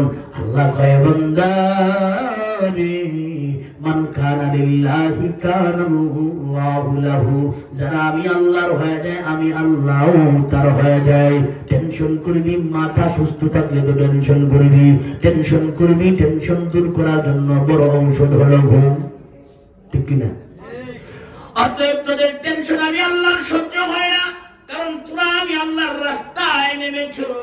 দুনিয়ার কোন রাস্তায় তোরা নামো নাই, তোমরা আমি আল্লাহকে পাওয়ার জন্য বাড়ি ছেড়েছ, তোমরা আমি আল্লাহকে পাওয়ার জন্য ঘর ছেড়েছ। না বান্দা না, আমাকে পাওয়ার জন্য যেহেতু ঘর ছাড়লা, আমি আল্লাহ টেনশন করে কষ্ট তোমাদেরকে দিব না। আল্লাহ কোরআনের মধ্যে বলেন, ফাযারাবনা আলা আযানিহিম ফিল কাহফি সিনিনা আদাদা। আল্লাহ তাদের কানের মধ্যে ঘুম দিয়ে দিলেন। আল্লাহ এখানে কানের মধ্যে কেন ঘুম দিয়ে দিলেন, কয় এই কথা কেন বললেন? আল্লাহ তাদের কানের মধ্যে ঘুম দিছে ঠিক, কিন্তু চক্ষু খোলা ছিল। যে কোনো মানুষ দেখলে ভয় পাইতো, ভিতরে যাইতে সাহস পাইতো না। আল্লাহ এখানে চোখের কথা বলেন নাই, কানের মধ্যে ঘুম দিয়ে দিলেন কেন? কয় সংবাদ যখন পাইল যে হ্যাঁ বাদশা সংবাদ পাইছে, লোক লাগায়া সংবাদ পেয়ে গেছে, হ্যাঁ ওই 6 জন যুবকের সাথে আর একজন যুবক অ্যাড হইছে, অমুক পাহাড়ের গর্তে তারা পালায়া গেছে। এই সংবাদ বাদশা শোনার পর এদিক দিয়ে তো তারা ঘুমায় গেছে, কান ঘুমাইছে, চোখ কান ঘুমাইছে, কি ঘুমায় নাই? চোখ চাওয়া, আবার খালি চাওয়া, এমন ভাবে চাওয়া, ভয়তে তাকানের সাহস পর্যন্ত কারণে। কোরআনের ইতিহাস সাক্ষী, বাদশা সংবাদ পেয়ে গেছে অমুক গর্তের মধ্যে এই 6 যুবক সাথে আর এক যুবক হইছে, একটা কুকুরও আছে। কয় তাই? কয় হ। কয় তাহলে চলো আমরা ধরে ফেলাই। চলো। যখন গেছে গর্তের মুখের সামনে, যখন গেছে দূর থেকে তাদের চোখের ভাব দেখে সামনে আর আগাইতে মনে চায় না, এত ভয় ঢুকাই দিছে বাদশার ভিতরে। বাদশা কয়, সেনাপতি তুমি আসো। সেনাপতি কয়, বাদশা আপনি তো গর্তের মুখ পর্যন্ত গেছেন, সাহস আপনার আছে, আমি তো যেখানে দাঁড়ানো তার থেকে সামনে এক চুল সরতেও সাহস পাই। সাহসকে দূর করে ভয়কে ঢুকায় দেয়, চিল্লা খন্নাকে ঢুকায় দেয়। আল্লাহ ভয় ঢুকায় দিছে, সাহস নাই। সেনাপতিরে কয় অস্ত্র চালাও, কয় হাত ইউজ হয় না। তাহলে এখান থেকে আঘাত করে কোনো কায়দা নাই, বরং আপনি যদি থাকতে চান থাকেন, আমি পালাই। বাচ্চা কয় তোমরাও পারলা না, আমি কেমন করে পারবো, আমিও পালাই, কিন্তু এরা তো ভিতরে আছে, এদেরকে কিছুই করতে পারলাম না, হয় না। তাহলে কি করা যায়? এদের মুখের মধ্যে পাথর চাপা দিয়ে দাও, এরা জীবন্ত কবর হয়ে থাক, পাথর চাপা